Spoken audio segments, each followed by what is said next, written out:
Stuk 8. Hier staan in vers 4 en vers 5. En so sê die Here van die leerskare: Daar sal weer ou manne en ou vroue op die pleine van Jerusalem sit. Elkeen met sy stok in sy hand, vanweë die veelheid van hulle dae. En die pleine van die stad sal vol wees van seentjies en dogtertjies wat op die pleine daarvan speel. Ek wil net daarin lees, in 'n tyd wat dit baie swaar gegaan het met Israel na die terugkeer uit ballingskap, bemoedig die profeet Jesaja hulle met die belofte dat daar weer ou manne in Jerusalem sal wees en dan spesifiek ook die belofte van seentjies en dogtertjies wat op die pleine van Jerusalem speel as 'n teken van voorspoed. En ons ook met die tema van vanaand moet ons dit in gedagte hou, dat kinders is werklik 'n seën van die Here. Ons ken almal Psalm 127. Kyk, seuns is 'n erfdeel van die Here, die vrug van die moederskoot is 'n beloning. Soos pile in die hand van 'n held, so is die seuns van die jeug. Gelukkig is die man wat sy pylkoker daarmee gevul het. Hulle sal nie beskaamd staan as hulle met die vyande in die poort spreek nie. Kinders as geskenke van die Here, en dan wil ek net ons weer daarop wys, hier in Lukas 2 vers 51, word van die Here Jesus gesê, en hy het saam met hulle, dis nou sy ouers, saam met hulle gegaan, en hulle het in Nasaret gekom, en hy was hulle onderdanig. In vers 52 wat sê, en Jesus het toegeneem in wysheid en grootte en in genade by God en die mense. Kom ons bid saam. Ons hemelse Vader, ons dank U vir kinders en die gawe van kinders. En ons dank U dat U hulle ook ryklik skenk aan deelnemers aan hierdie kursus, kinders en kleinkinders. En ons wil vra dat vanaand se bespreking ook sal dien tot opbou van U kerk, sodat ons beter volgelinge van U Seun Jesus Christus mag wees, en dat die volgende geslag wat kom, ook gedissiplineerd U mag dien. Wil U ook wees met ons spreker, Dr. Gerard, om met wysheid vervul, en ons vra ook dat U ons aand mag seën. Dit bid ons in die kosbare naam van U Seun, ons Here Jesus Christus. Amen. Broeders en susters, dis 'n groot voorreg om vanaand in ons midde te verwelkom Dr. Gerard Meyer. Dr. Gerard is vir 36 jaar al getroud. In 1987 het hy klaar studeer, toe sy eers weermag toe. In 1990 is hy toe in sy eerste gemeente bevestig, die Gereformeerde Kerk Ermelo. Daarna is hy in die Gereformeerde Kerk Wonderboompoort vir 10 jaar, dis waar ons hom nou, ons volg hom nie direk op nie, daar was iemand na ons ook, Dominee Christian Jooste was na ons, maar hy was ook hier by Wonderboompoort, en dan is hy tans by die Gereformeerde Kerk Oosmoed, sedert 2008. Hy het sy dokterstudie gedoen in die kerkreg, en sy tema was die appel en versoening in die kerkreg. Hy is pa van 4 seuns, waarvan 2 predikante is. Hulle het reeds 6 kleinkinders, en daar is ook 'n 7de een op pad. Dr. Gerard, is 'n groot voorreg om u vanaand hier te hê, en ons sien uit na wat u met ons gaan deel. Karina gaan nou vir Dr. Gerard, ons noem hom sommer oom Gerard, unmute, wat is die Afrikaans daarvoor, en ja, Karina, ek dink jy kan met die eerste slide dan ja, so ek wil net hierdie sê, ek hoop oor daar was kommentaar oor oom se skyfies, maar ek moet ongelukkig daarvoor die blaam vat. Ek het hulle gemaak en ek sien ek het 'n paar foute so tussen die alles. En dan wil ek ook net sê, dit is nogal ja, ons gaan nou vanaand oor disipelskap, oor dissipline en hoe dit met disipelskap ooreenstem. En toe het ons nogal gedink, 'n disipel is mos as iemand geleer word, en as jou kinders doen wat jy doen, jou professie wil nastreef, dan was jy seker 'n goeie leermeester of 'n goeie voorbeeld gewees. En veral nou nog as dit teologie is, dan dink ek soveel meer. So dit is om ons gedink het om oom te vra, laat ons bietjie meer leer oor hierdie disipelskap en hierdie dissipline vanaand. So ek gaan net hier by die skyfies, daar's ons eerste skyfie. Dankie, Dr. Gerard, ons luister graag. Ja, dankie. Dan kan ons eers net gou die leefbeeld opkry, die beeld sonder die skyfie. So, daai een, glad nie. Weg. Goed, ek stop op. O, nee, my beeld, my prentjie. Wil oom homself sien? Ja, net vinnig vir 'n oomblik. Okay, ek gaan dit so doen.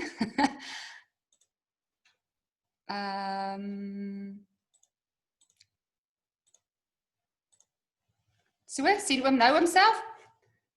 Nog nie? Ja, op die foto. Nee man, goed. Stop hom heeltemal. Peter? Waar sy? Dis hy. Ek wil almal groet, naam broeders en susters, en baie dankie Pieter en Karina vir hierdie geleentheid, dit is wonderlik. Julle het 'n pragtige konferensie wat oor so 'n klompie week geloop, en dit is my aangename voorreg om hierdie spesifieke deel te kan aanbied.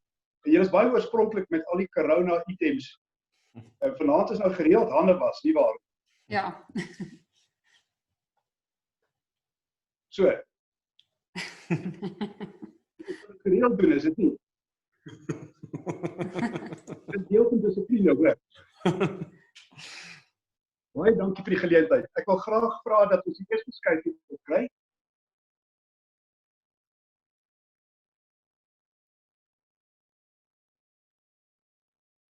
Daar is hy, dissipline en disipelskap.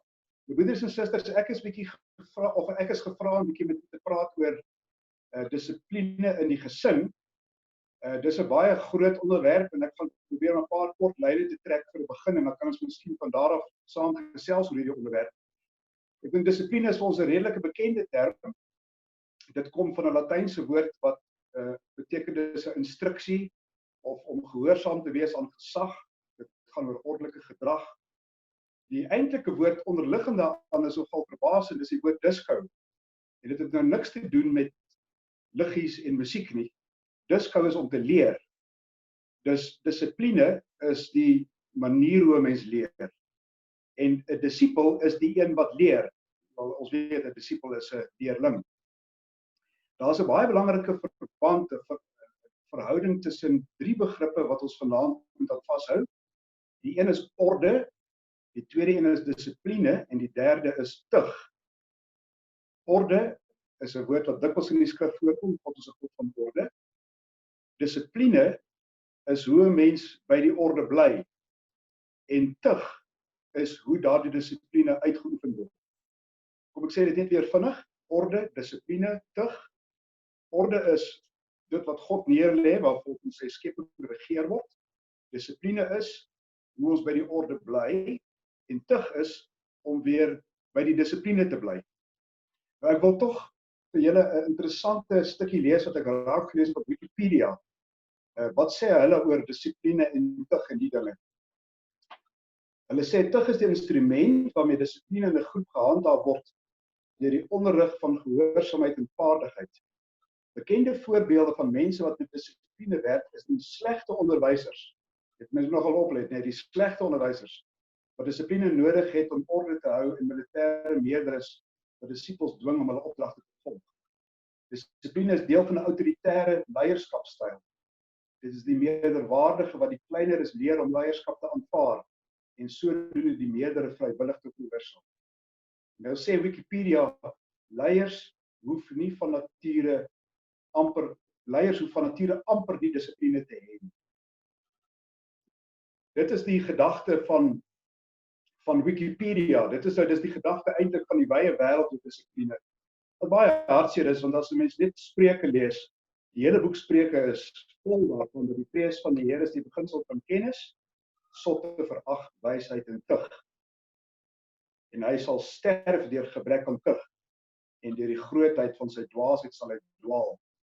Dis dit wat Wikipedia aan ons voorhou oor orde, dissipline en tug. Dit wat nou bekend is in die wêreld daaroor is by verre nie dit wat ons vanaand oor praat. Karina, jy kan vir ons die tweede skyfie opsit asseblief.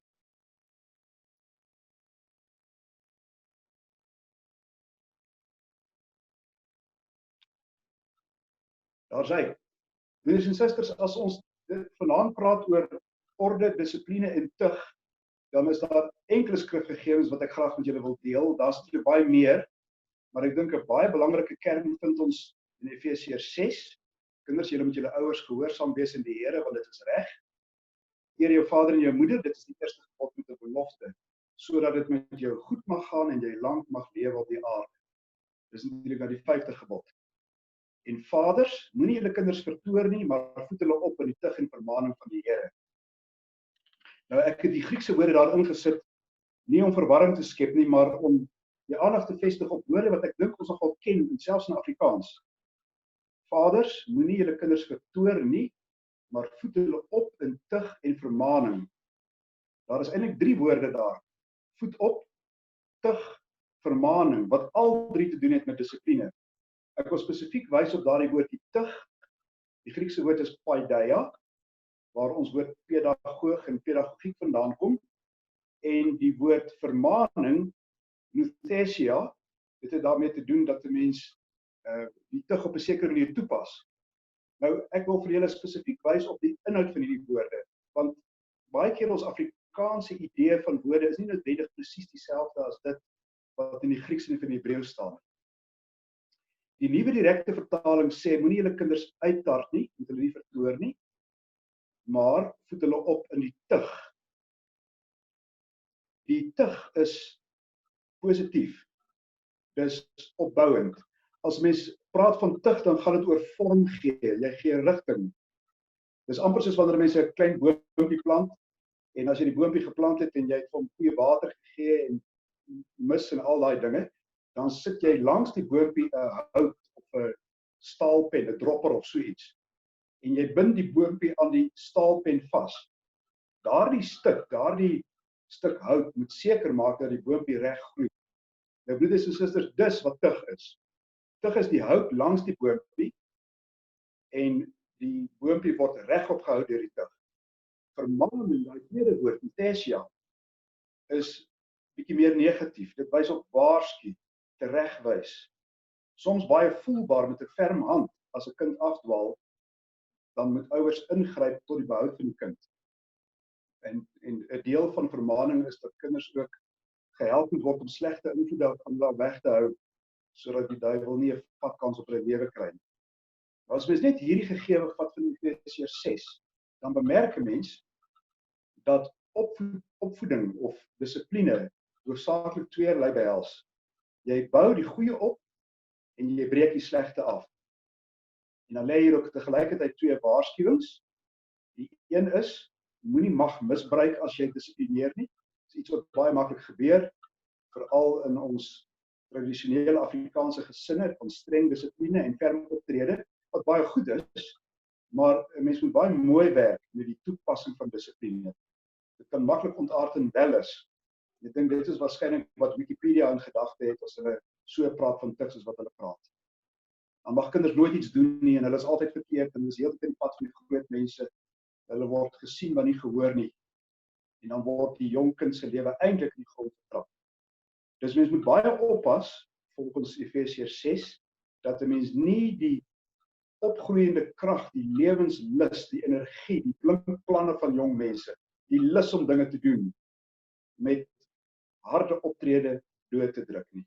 Deur tug en vermaning moet ons opbou, ons moet rig, en ons moet die verkeerde wegsny.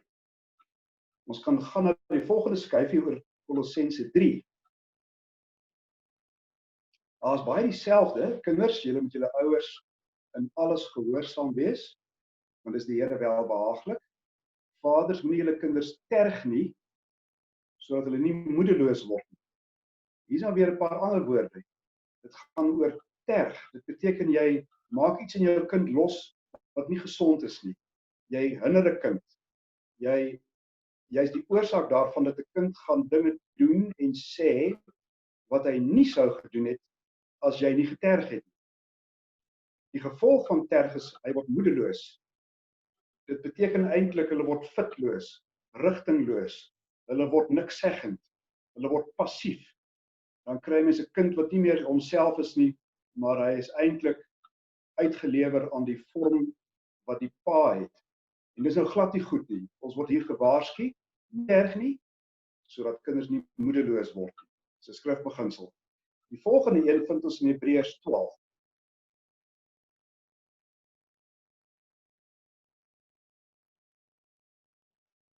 Hebreërs 12 is op die 4de skyfie. As julle die tugtiging deur paideia verdra, behandel God julle as seuns.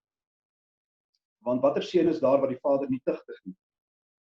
Maar as julle sonder tugtiging is wat almal deelagtig geword het, dan is julle onegte kinders en nie seuns nie. Nou hier word 'n mens weer verwys soos in Spreuke op die belang, die noodsaaklikheid van tugtiging. Die Vader in die hemel behandel ons as seuns as hy ons tugtig. Uiteraard as daar nie sonde was nie, dan sou die tugtiging heeltemal 'n ander vorm gehad het. Maar hier staan 'n baie belangrike ding. As daar geen tugtiging is nie, dan beteken dit jy is nie 'n regte kind van die Vader nie. Jy's 'n onegte kind. Verder staan in Hebreërs 12. Nou lyk elke tugtiging op dit op die oomblik nie 'n saak van blydskap is nie, maar van droefheid. Later lewer dit egter 'n vredevolle vrug van geregtigheid vir die wat daardeur geoefen is. Die effek van tug is baie besonder volgens Hebreërs 12. Dit lewer 'n vrug van geregtigheid wat vrede het. Tugteloosheid is die teenoorgestelde. As daar nie tug, dissipline en orde is nie, want jy het nie vrede nie, maar jy het chaos, en dan is die vrug daarvan nie geregtigheid nie, maar is ellende, ongeregtigheid, boosheid. Kom ons kom by die volgende skyfie. Dit gaan bietjie oor ons belydenis, artikel 30. Nou, dit het nie direk betrekking op ons onderwerp vanaand nie, maar daar is tog, dink ek, 'n verband, tussen die tug by die kerk en die tug by die huis. In artikel 30 bely ons dat die ware kerk ooreenkomstig die geestelike bestuurswyse wat ons Here ons in sy woord geleer het, geregeer moet word. Net bietjie op daai geestelike bestuurswyse. Anders as die bestuurswyse van die land, wat baie volgens wette is en wat dikwels baie hard is die bestuurswyse in die kerk geestelik. En ek is oortuig daarvan, ook in die huisgesinne moet die bestuurswyse geestelik wees. En met bestuur is ons presies in die kader van wat ons vanaand praat, oor orde, dissipline en tug. Hoe bestuur 'n mens 'n huis? Hoe bestuur 'n mens kinders se lewens? Op 'n geestelike manier. Dit beteken uit die genade, die krag van die Heilige Gees en ook volgens die woord van die Heilige Gees. As dit nie so gedoen word nie, het ons 'n ander soort bestuurswyse wat dan duidelik nie met die woord van die Here ooreenstem. Ons kom by die 6de skryf vir die laaste een.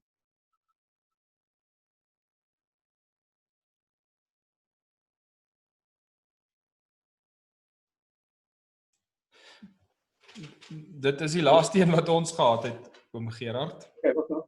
Goed, dat ek gou dan net sê, ek het nog 'n laaste skryfie dat ek gedagte gehad wat ek nie julle deurgegee het nie.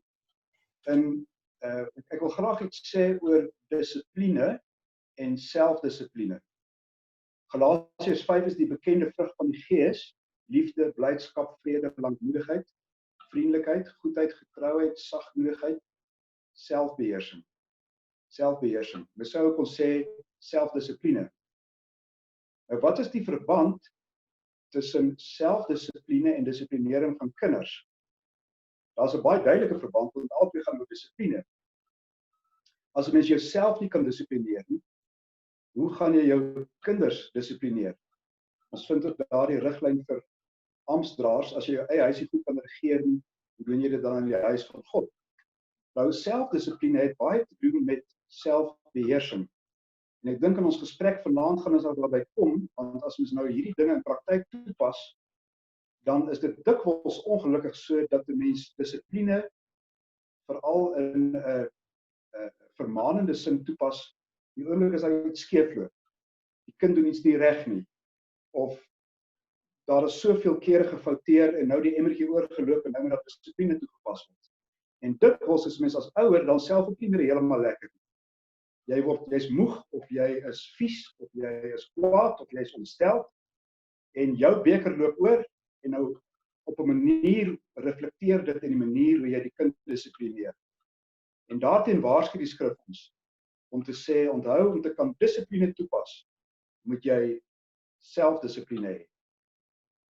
En dan wil ek net 'n laaste gedagte los voordat ons 'n bietjie kom by die bespreking. Die Nederlanders het 'n interessante 3 R'e wat nogal te doen het met die hele saak van dissipline. 3 R'e wat geld veral vir jong kindertjies: rus, reinheid en reëlmaat. Rus beteken om goeie dissipline te handhaaf, goeie orde te hê, moet daar genoeg rus wees. Reinheid beteken daar moet 'n kind netjies en gesond en skoon gehou word. En daai derde een, die reëlmaat of die routine, is wesentlik belangrik by die toepassing van dissipline.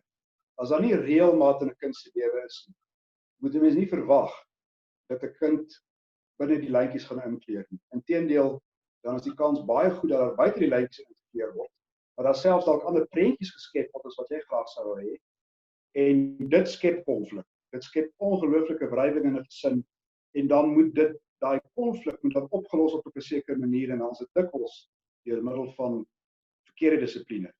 So dink 'n bietjie aan die 3 R'e: rus, reinheid, reëlmaat, veral die ouers met die klein kindertjies. As klein kindertjies dit het, dan het hulle al heel wat saamgekry in die lewe. Natuurlik, dit rus alles in liefde, maar hierdie 3 R'e is ons nogal belangrik. Nou ek dink ons gaan eers 'n bietjie daarmee afskop, Pieter en Karina.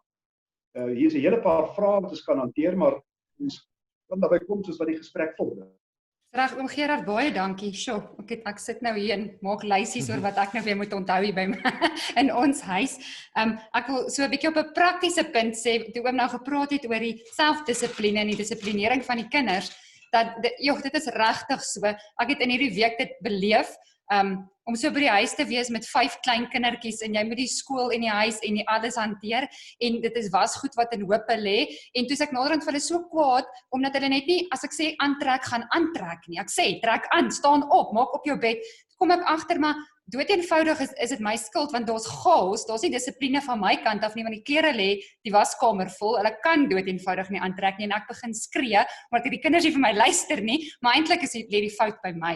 So ek dink ons is baie keer onredelik ook teenoor hulle, en of ons kan nie dissipline ordentlik toepas nie, omdat ons eie dissipline nie daar is nie. Of ek is vies vir hulle, omdat ons laat is, maar eintlik het ek nie dieselfde dissipline gehad om vroeg op te staan nie, of die vorige aand al die goed reg te kry nie. So ja.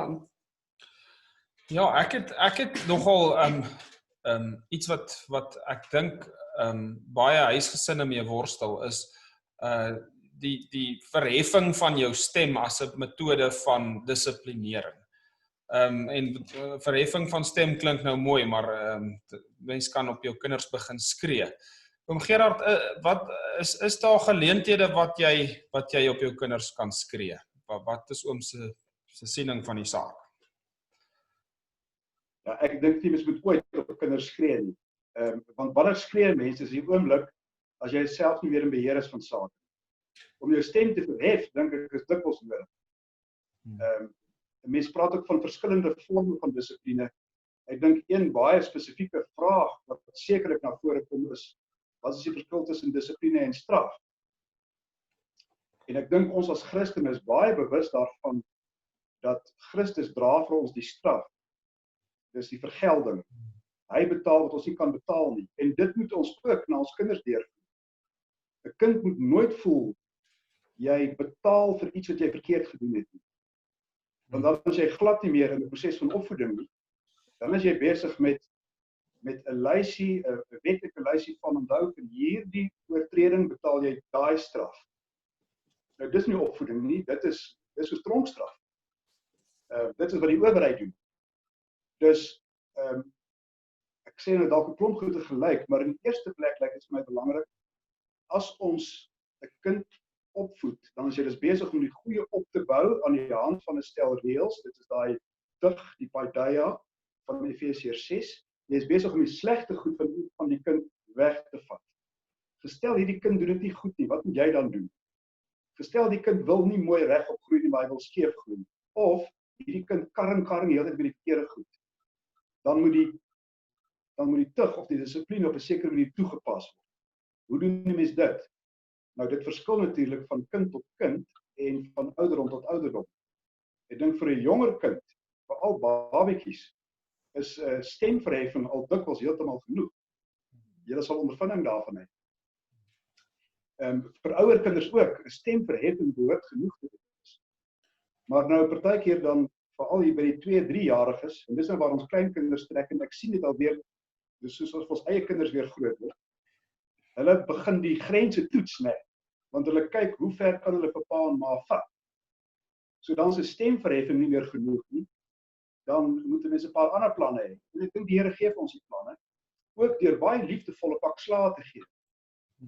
Die tugtiging, die skrif noem dit kastyding. Dit is nogal 'n harde woord, nee. Kastyd lyk asof jy 'n geesel uithaal.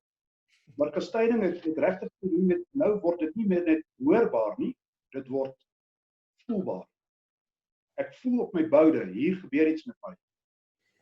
En dis gesond, dis baie gesond, want as jy dit nie doen nie, dan groei die kind of skeef, en hy is weg van die Here af, of hy begeef hom so in die verkeerde goed, dat goed glad nie meer werk nie. Maar in alles moet 'n mens beheers bly. Ook as jy die 5-punt plan met liefde bedien, dan moet 'n mens dit beheers doen. Ja, en ek dink hierso kom ook die reëlmaat uit, nê? Want kindertjies weet baie gou as jy nou so is en nou so is, partykeer is dit toelaatbaar, partykeer nie. En ek dink dis moeilik, dink veral vir ons mammas partykeer, om regtig elke keer te probeer dieselfde. As ek dit gesê het, is dit so, dan gaan ons nie daarvan afwyk nie. Daar's 'n reëlmaat in dit ook. Ja, oom Gerard, Ekskuus, ek dink nogal spesifiek ook daaraan, mamma praat net een keer, né? Mamma praat net een keer. Nou praat mamma 2 keer, nou praat mamma 3 keer. Nou hoeveel maal een gaan ons by kom vir 'n kind glo, dis net een keer. Ek dink ook dis 'n ding wat mens jouself moet aanleer, selfdissipline om te sê, as jy sê een keer, as dit een keer. Want mens verwar 'n kind, nee, jy skep nie roetine in die lewe van 'n kind as 1-3 word nie. Dit werk nie. Ja, dis deel van roetine. Oom het nou gesê, ons het 'n bietjie gepraat oor straf en dissipline. Hallo, kan julle nog mooi hoor? Ek sien ons internet was bietjie. Straf en dissiplinering. Oom, is daar forme van straf wat ons glad nie mag toepas nie? Wat oom dink? Wel, ek glo dis mens moet hoegenaamd nie straf toepas. Want straf per definisie is betaling vir skuld. Ja. En dan sien jy die kind nie meer as 'n kind van God wat wie se sondes deur Christus vergewe word en in Christus word vergewe word nie, maar daar word betaal vir skuld. So ek dink straf moet ons uit die woordeboek uithaal as dit kom by orde, dissipline en tug. As dit kom by tug self, met ander woorde die ferm toepassing van die dissipline, dan is daar sekerlik baie vorme. Ek dink dis nou jou vraag, nê, watter vorme van dissipline kry mens? Waarvan die belangrikste in sekere kommunikasie is, praat. Want onthou, jy dissiplineer met die gedagte dat 'n kind moet groei. En 'n kind groei nie deur 'n pak slaan nie. 'n Kind groei ook nie deur mee geraas te word nie. 'n Kind groei as jy hom wys wat is die regte pad. En as 'n mens dan ook wys wat die konsekwensies van daai regte pad is, dan het dit sekere gevolge natuurlik. As jy my kind, as jy afdwaal van daai regte pad, dan moet jy weet dit gaan die konsekwensies wees en dan gaan dit ook die tugmateriaal wees. Nou vir tieners is dit nou weer anderster. By tieners kan 'n mens sekere voorregte wat hulle nie wegneem, want dan is dit die gevolg van hulle optrede. En dan moet hulle weet daai optrede lei tot die volgende en jy as ouer moet konsekwent wees daarin. Ek sien Andries van Rensen het nou so vinnig 'n nota daaroor gemaak. Wys bietjie op die konsekwensies van sekere dade. Want dis verseker baie belangrik van opvoedingswerk, nê. Konsekwensies. Oom Gerard, sou oom sê dat ook 'n tipe van 'n wortel voor die neus metode van dissiplinering, met ander woorde, as jy vanmiddag jou huiswerk volledig klaar maak, dan kan jy vanaand roomys kry of iets van die aard. Is dit sinvol? Met ander woorde, dis nou 'n beloning van prestasie, né? Dis eintlik wat dit is. En ek dink op 'n sekere sin kan dit werk. Want as 'n mens 'n kind potty train, wat sê mooi Afrikaans woord daarvoor? Potjie leer. Potty leer. As jy 'n kind probeer om die doeke af te kry, dan het ma's baie keer vreeslike oulike maniere om 'n kind op 'n interessante manier te beloon om dit reg te kry. Ek kan nie dink dit is verkeerd nie. Dit kan help om in 'n sekere rigting te beweeg, is deel van daai stok wat geplant word, om te sê kom ons beweeg boontoe, ons beweeg vorentoe. Maar as die beloning iets word wat die dryfveer word om goed te doen, dan dink ek is ons weer by 'n verkeerde punt. As ek huiswerk doen om 'n roomys te kry.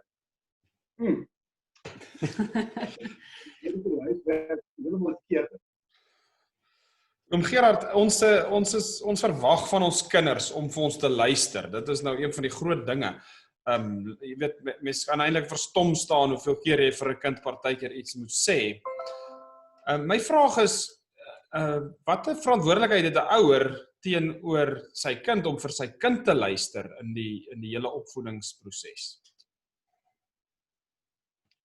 Ja, opvoeding is eintlik 'n permanente stuk kommunikasie. Want as jy nie weet wat in jou kind se kop leef nie, hoe gaan jy daardie kind opvoed? So mens moet baie fyn nie net luister eers, jy moet fyn kyk op, jy moet fyn waarneem.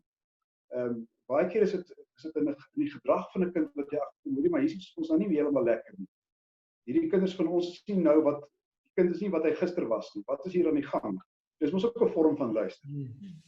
Dus dit lyk vir baie belangrik om as ouers, nie net as ma nie, maar ook as pa, baie naby 'n kind te leef om onmiddellik agter te kom, hier is iets wat moet aandag kry en daarop reageer 'n mens dan. Dit word ook dan weer deel van die opvoeding.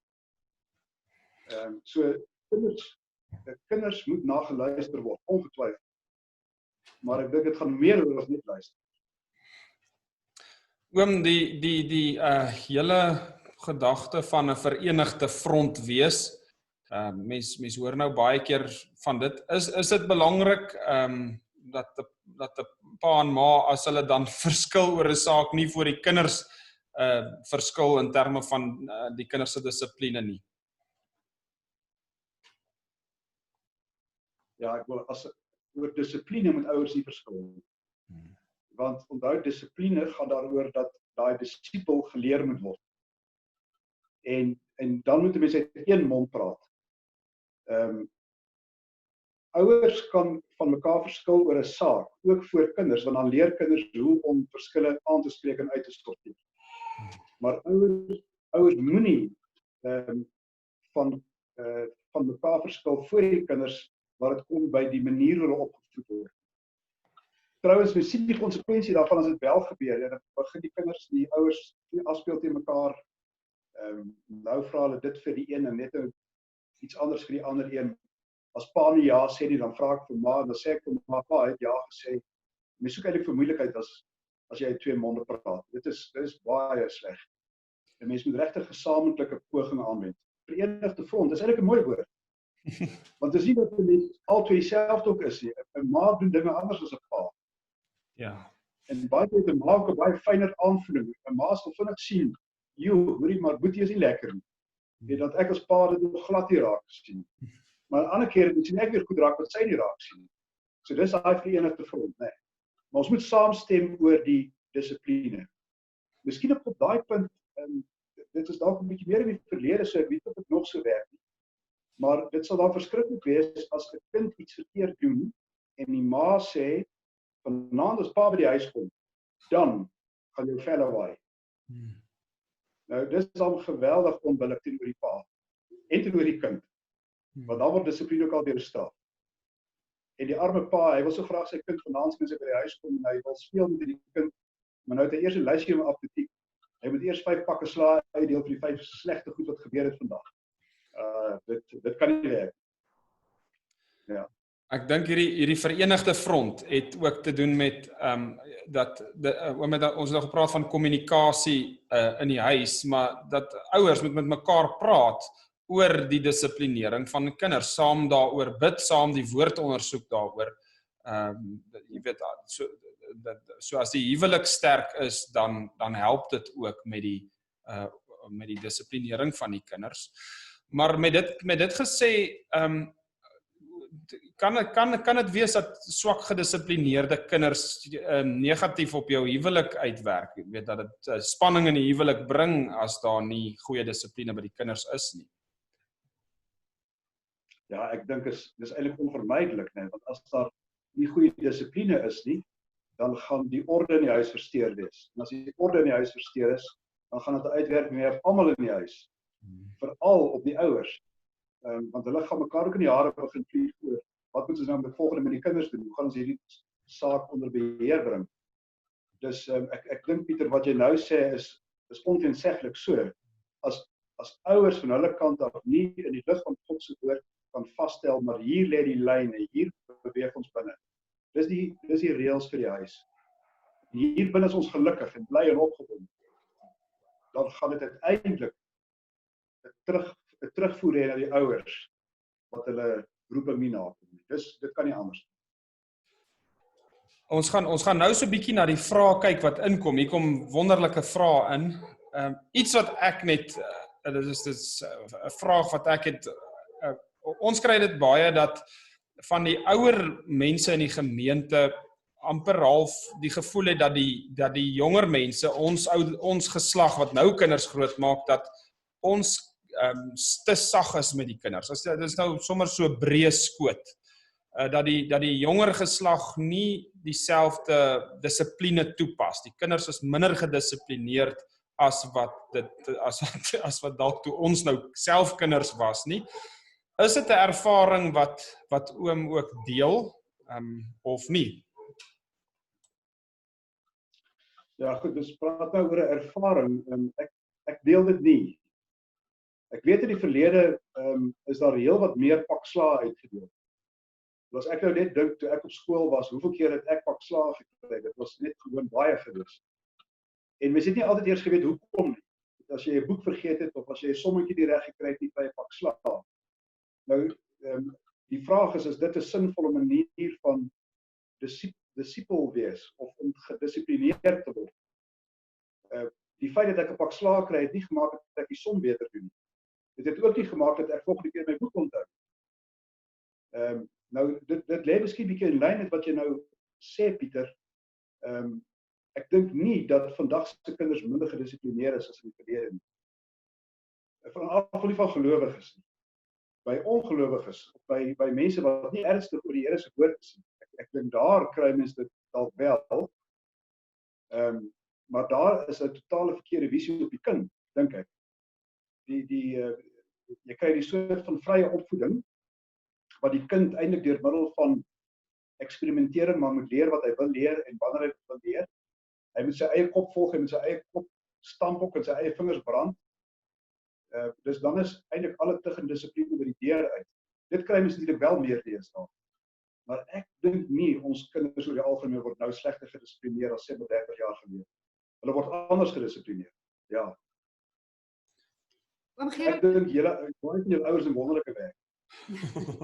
Oom Gerard, ek het 'n vraag oor pak slaag spesifiek. Is daar tye wat mens eerder nie moet pak slaag gee nie, of is daar sekere mense wat dalk eerder nie moet pak slaag gee nie? Sekere mense wat nie moet pak slaag gee. Soos?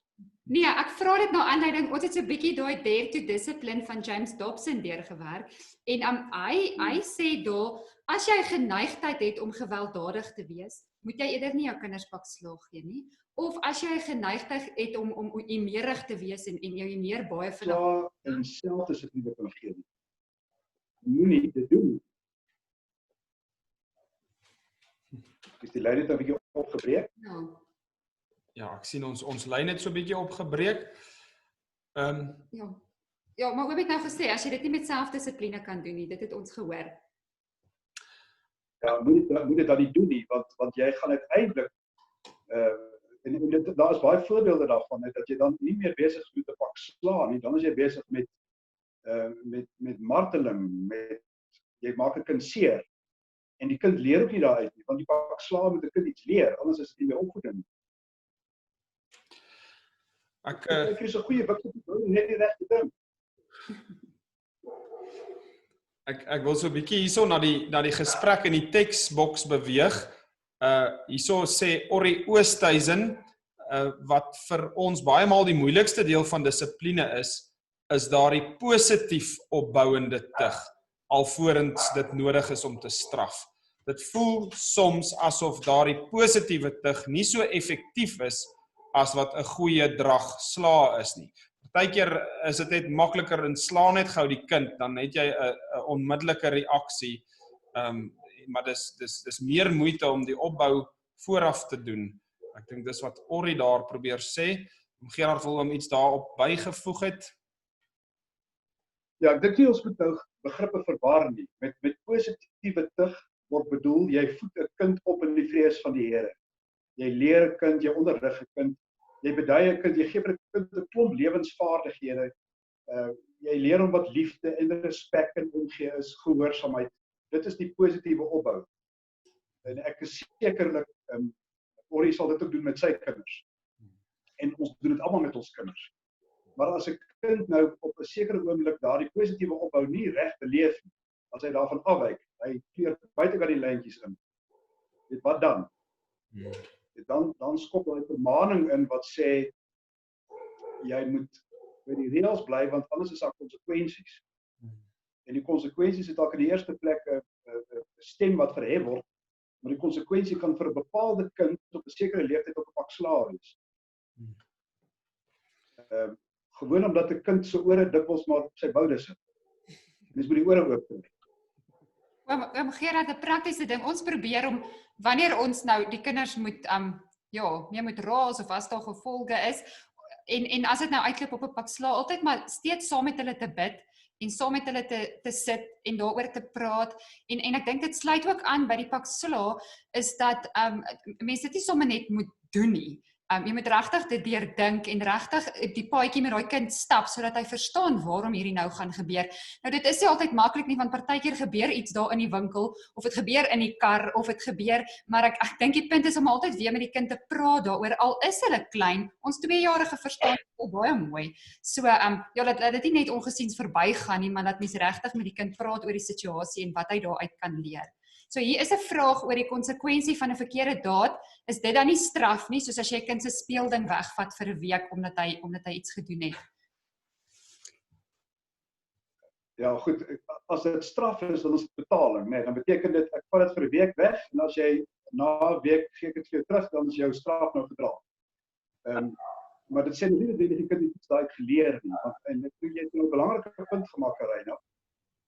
As 'n mens 'n kind tug en sê ek praat met jou oor hierdie ding want jy het verkeerd gedoen en nou is die konsekwensie jou speelding word vir 'n week weggevat. Vir 'n tiener vat 'n mens 'n foon vir 3 dae weg en dan het hy 'n verskriklike tug gekry. Maar dis die konsekwensie van dit wat hy verkeerd gedoen het. Dis moet dit baie mooi onderskei dat mense dit nie as 'n straf toepas en dat dit nie as 'n straf ervaar word nie. Want die oomblik as dit 'n straf word, dan kan die kind ook begin somme maak en sê, goed, as ek hierdie ding doen, dan kan my selfoon dan 3 dae weg wees, die speelding so lank weg.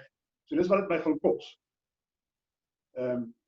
Straf is altyd in terme van somme, terwyl die tug is heeltyd daarmee te doen, kom ons bou op, moenie dit weer doen nie. In die kerk werk dit ook maar so, né? Daai gesprekke rondom tug, die bid saam met die tug. Ek dink die kerklike tug en die huislike tug kom baie naby mekaar. Ja. Ek oom het nou verwys na gebed. Ons het ook nou in 'n boek gelees die voorstel wat die skrywer maak om wanneer jy pak slaag toedien of wanneer jy 'n kind pak slaag gee, is om wel ook gebed op 'n manier te betrek by die tugtiging wat plaasvind. Sou hom sê dit is sinvol. Met ander woorde, dit beteken dan ons het daar was pak slaag, maar nou het ek nou gaan ons, as alles rustig is, dan gaan ons in die kamer en ons bid saam.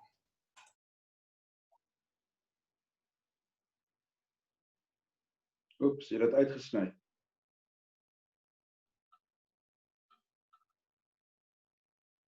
Daar is hy. Terug. Natasha van der Walt vra, kinders se persoonlikhede verskil. Moet almal deur die bank dieselfde gedissiplineer word? Ja, presies, nee. Ek dink sy het klaar die antwoord gegee. Omdat persoonlikhede verskil, gaan jy verskillend dissiplineer. Die disippels verskil van mekaar. So die dissipline verskil van mekaar. En dis nie altyd so maklik nie, want partykeer twyfel jy in jouself as ouer oor hoekom is dit nie nou konsekwent nie. Dit wat geld vir kind A geld nie dalk vir kind B nie. Maar daar kom baie wysheid te pas, lyk dit vir my. Dit bid ons ook vir die Here af dat ons elke kind in sy eie hoedanigheid opvoed in die vrees van die Here. En vir die een is 'n harde woord genoeg, vir die ander is 'n kyk vir die oë genoeg. Vir die ander een is 3 pak slaag nog nie genoeg. En ek dink dat dit ons ja, maar en dis so toepas op, glo so. Oom, ja, ek sien die vraag oor die gevolge, oom het nou ook genoem oor die kinders wat maar gelos word, dat hulle moet self leer, maar ek dink dit is 'n belangrike ding, dat kinders moet leer dat jou dade het gevolge. So Christus het reeds die straf vir ons gedra en ons is uitverkorenes. So ek kan nie oulike goed doen om pappa en mamma se guns te wen nie en ek kan ook nie oulike goed doen om die Here se guns te wen nie. Want partykeer kry ons dit by kinders dat hulle regtig so dit kom nou by die persoonlikhede van die kinders. Jy kry van hulle wat regtig so mooi wil lewe want dan gaan pappa en mamma hou van wat ek doen. Of hulle is so gedissiplineerd omdat hulle dink dit gaan die Here behaag.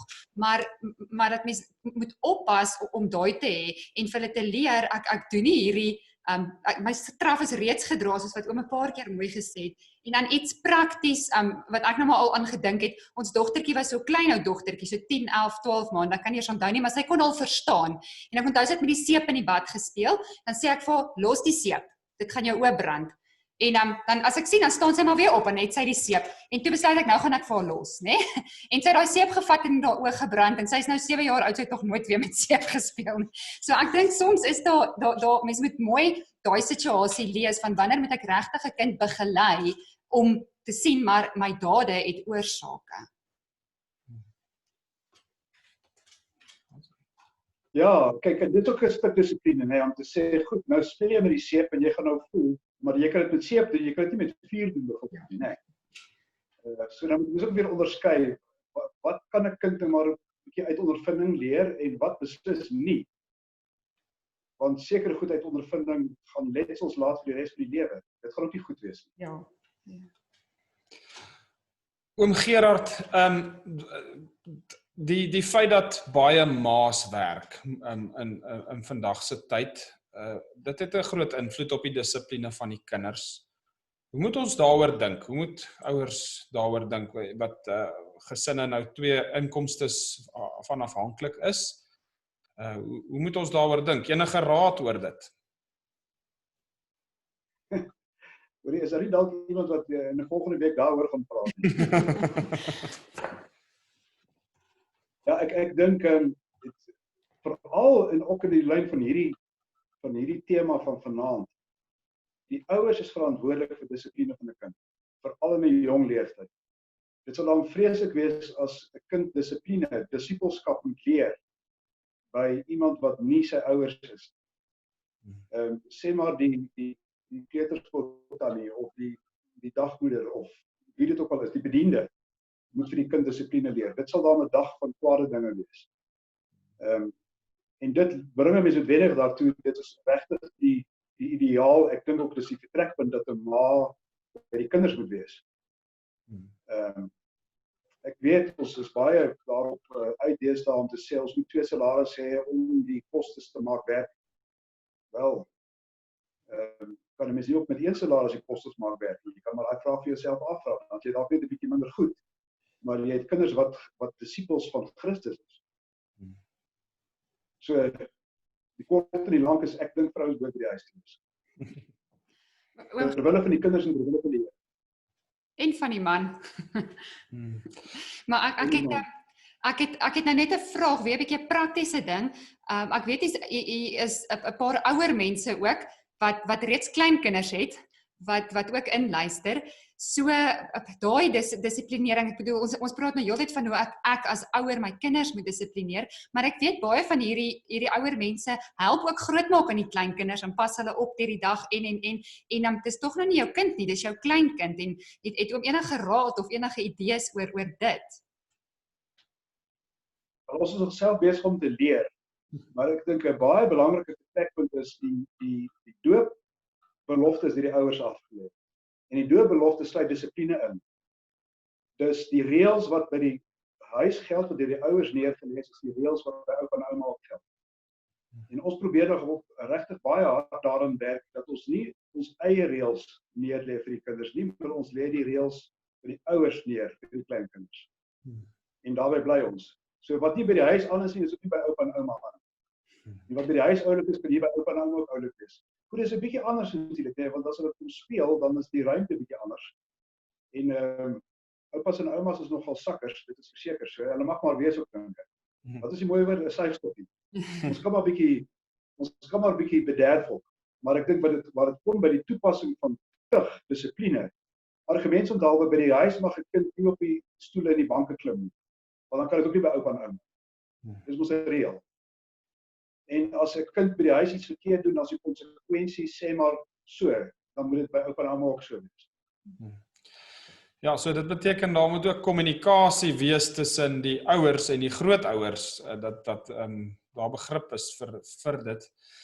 Ek wil net iets sê terugkom oor die 2 ouers wat werk. Ek dink mens wil glad nie die problematiek vereenvoudig nie. Dit is nie wat ons wil doen nie. Maar iemand het eenmaal dit gesê en ek dink dit het vir my baie sin gemaak as jong mense, jong getroudes, pas op om nou dat al 2 kan werk, dat jy sit met 2 salarisse, pas op om nou verantwoordelikhede aan te gaan wat jou gaan dwing om wanneer daar 'n babatjie is, dan nog steeds 2 inkomstes te moet hê. So moenie afhanklik raak van 2 salarisse nie. Doen jou bes om met 1 salaris te kan oorleef. Oom Gerard, wat is ons ouers vandag, ouers is seker maar deur al die eeue kan soms moedeloos word. Is daar iets waarmee oom ons wil bemoedig? Om met so baie bemoedigende dinge gesê, is daar nog iets wat oom kan byvoeg? Ek dink dis kardinaal belangrik dat ouers moet tyd hê vir mekaar. En daar kom ons terug by die roetine. Ons het in ons huisgesin nog altyd dit so gehad dat kinders op 'n spesifieke tyd gaan slaap. Veral as hulle jonk is, as hulle klein is, sodat jy as pa en ma tyd het om by mekaar op te wees. Mense het persoonlike tyd nodig en jy het gesamentlike tyd as egpaar nodig. Mense is in die eerste plek 'n egpaar en dan is jy ook ouers vir die kinders. Dus ek dink dit is deel van beplanning in 'n huisgesin. As die kinders argumente dat we almal 8 uur in die bed is, dan is daar nog ten minste ure wat oor dat 'n mens met mekaar baie sinvolle tyd kan spandeer rondom verskillende goed. Mens kan saam Bybelstudie doen, mens kan saam net rustig sit en gesels oor die dag se dinge. Mens kan mekaar bemoedig, bietjie na mekaar se hartseer luister, aan die trane kyk. Want dit kan jy sien doen as die kinders by is. Skep ruimtes en tyd om alleen te wees met ouers. Ja, ek wil net gou laaste ding sê, ek het nou nie beplan dat ons heeltyd oor pak slaag gaan praat nie, maar ja, wat ek ondervind het nou prakties in hierdie tyd wat ek nou so baie by die huis is met die kinders en ons nie hoef te jaag tussen al ons aktiwiteite nie. Ek het gedink dit gaan baie meer gaas wees omdat ons heeltyd in mekaar se spasie is, maar ondervind ek dat ek nie nodig het om die kinders so baie pak slaag te gee nie, want ons is daar's tyd om oor dinge te praat, daar's tyd om te dink oor die kinders. Ek kan met hulle praat, ek kan hulle opvoed en ek dink dit is wat partykeer gebeur. Ons is so gejaag, ons is so besig dat die hele dissiplinering en die opvoedingsproses verlore gaan en dan vind ons dit al meer nodig om pak slaag uit te deel, waar ons dit eintlik kon verhoed het. En ek dink dit is eintlik maar wat ons van mekaar gesê het hier vanaand is dat om wel deurdagte ouerskap en dissipline toe te pas en dit te doen met gebed en ook 'n gebed vir elke kind en om te bid oor jou kind. As jy bid oor jou kind en vir jou kind en spesifiek vir die goed waarmee hy sukkel, ons probeer ook om in die aand by elke kind se bed vir hom te bid oor sy sonde, dan help dit jou ook om dat dit naderhand nie nodig is om hulle eintlik wat slaag te gee nie, want hulle word nie skielik engeltjies nie en hulle het maar steeds in die sonde geval, maar die pak slaag is verseker minder as mens wel deurdag kinders groot maak. Onteenseglik, nee, en jy het eintlik klomp goed gesê, maar ek dink een ding wat baie sterk uitkom, kinders se lewens is so volgepak met dinge. Daar's te veel goed. Dis oorstimulasie. Dis net gewoon die lewens is te vol. En ek dink dis deel van roetine is dat 'n mens goed beperk, sodat 'n mens ook rustig tyd het om te kan gaan sit en praat en saam te bid. En daai van nee aan voor slaaptyd lees saam Bybel, bid saam, praat oor die goed wat gebeur het in die dag. Dan het ons 'n fantastiese verhouding hê. Ja. Oom Gerard, ons tyd is nou haas verstreke. Ons wil baie dankie sê vir almal wat vanaand deelgeneem het. Ons kon nie al die vrae hanteer nie, ons kon nie al die opmerkings, baie van ons kon dit alles gelees het, maar baie dankie vir almal se deelname, die saam luister. Ek dink is ons almal se hartstog dat die nuwe geslag kinders eintlik op die skouers mag staan van hulle ouers en hulle grootouers wat betref heiligheid en diens aan die Here en liefde vir die Here en dissipline. Om jou kind dissipline aan te leer is om hom 'n wonderlike geskenk te gee. Oom Gerard, baie dankie vir oom se tyd en se moeite hiermee. Ons waardeer dit regtig. Ek dink ek praat namens almal wat kon inluister vanaand. Is daar nog 'n laaste woord van oom af? Indien nie, dan wil ek net met gebed vir ons afsluit. Ek wil net sterk te sê vir al die ouers en grootouers en ouers in wording dat 'n mens regtig met groot liefde en gehoorsaamheid aan die Here hierdie kosbare skat van hom mag opvoed vir hom. Ja, sterkte daarmee. Baie dankie. Kom ons almal sluit die oë waar ons is en dan bid ons saam. Ons Vader wat in die hemel is, ons wil U dank vir U woord wat ons lig op ons pad is en wat ook vir ons riglyne gee vir die opvoeding van ons kinders. Ons bely dat hulle aan U behoort. Ons wil U ook vra dat U wysheid sal verleen aan ouers en grootouers. Ons wil vra dat U krag en genade sal gee sodat ouers ook kan groei in hulle volgelingskap van Jesus Christus, in hulle dissipline, in hulle geestelike dissipline, sodat dit ook mag oorspoel na hulle kinders. Ons wil vra dat U ook vir ons 'n geslag sal gee, 'n nuwe geslag wat U dien met hulle hele hart, en daarvoor is ons geheel en al afhanklik van U. Ons wil ons gebed sluit met die vermelding van U heerlikheid en eer, en ons wil U lof toesing en dit alles in die naam van ons getroue verlosser, Jesus Christus. Amen. Dankie julle, geseënde aand vir julle almal. Totsiens. Totsiens.